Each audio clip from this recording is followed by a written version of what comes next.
गिबि गिबियावनो दिनैनि बर' थुनलाइ आफादनि बे जोनोम सान बे फालिनायाव गासै बर' माहारिनिनो आंनि गोसो गोरबोनि मोजां हामलायनायखौ बावहरग्रोनाय जाबाय। थारैनो दिनै नैबे जोंनि सिके प्राइमारि बर' साहित्य सभानि 51थि जि फालिथाय बे थारैनो जोबोद गाजा गोमजा जादों आरो दिनै मोनसे मोजां बाथ्रा दिनै बियो टार्मिनेटिंबो। बेनिखायनो दिनैनि नैबे हाबाफारिया जोबोद मोजां जादों होननानै आङो गोसोजों फोरमायनाय बावहरनाय जाहैबाय। बियो थारैनो आं खोनानायाव बिटिसि गभर्नमेन्टनिफ्रायनो फैदों होननानै मिथिदों। ओमफ्राय बेयाव गासै जोंनि गोबां फरायसुला फरायसुलियानो बेवहाय ट्रेनार हिसाबै दङ।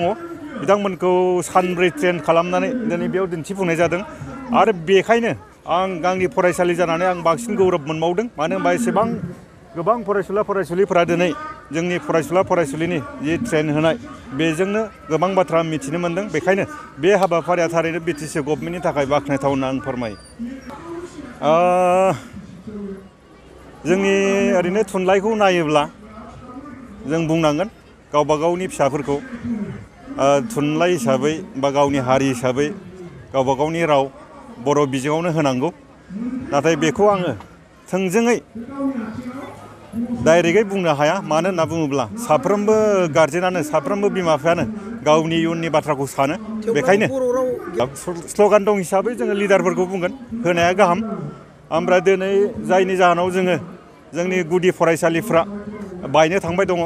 जोंनि बे सापागुरि कक्लाबारि प्राइमारि बर' साहित्य सभानि सिङावनो दिनै गोबां गुदि फरायसालिया बायनो थांबाय दङ। बे लिस्टआबो आउट जाबाय।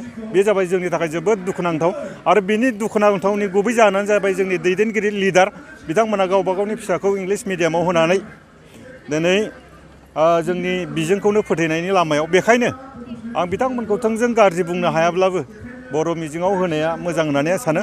आरो मोनसे बाथ्राखौ आं बुंगोन दिनै नोंगौ जोङो बर' प्राइभेट स्कुल खुलिदों। बे प्राइभेट स्कुल खुलिनायाव जोंनि सानैसो गथ'फ्रा एसे मोजां जादों। नाथाय बे मोजां जानानै मा जानो दिनै जोङो गोबां गामियावनो गुदि फरायसालि सिफायना लानो गोनां जाबाय। बिनि जाहोनानो जाबाय प्राइभेट स्कुल खुलिनाय।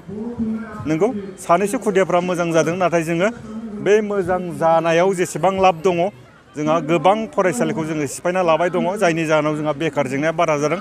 मानो होनबा जोंनि ओनसोलाव फरायसालियानो जाबाय जोंनि इन्डास्ट्रि।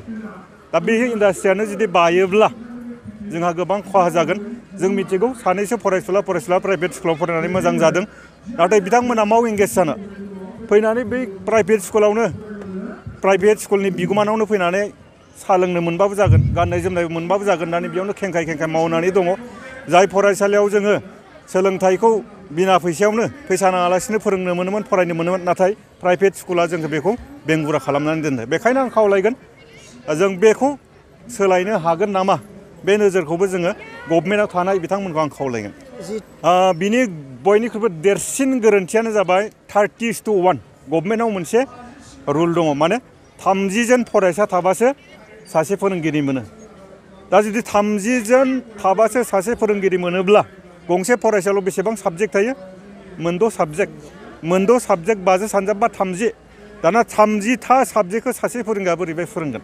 बेखायनो जाय समसिम बे 30:1 बे रुला जोबा अब्लासिम गभर्नमेन्ट स्कुला बायनायनि लामायाव होननानै आं बुंगोन। बेखायनो आं खावलायगोन 30:1खौ जेब्लासिम बे रुलखौ सिफाया अब्लासिम गभर्नमेन्ट स्कुला बायनायनि लामायाव थांबाय थागोन होनना आंहा फोथायनाय दङ।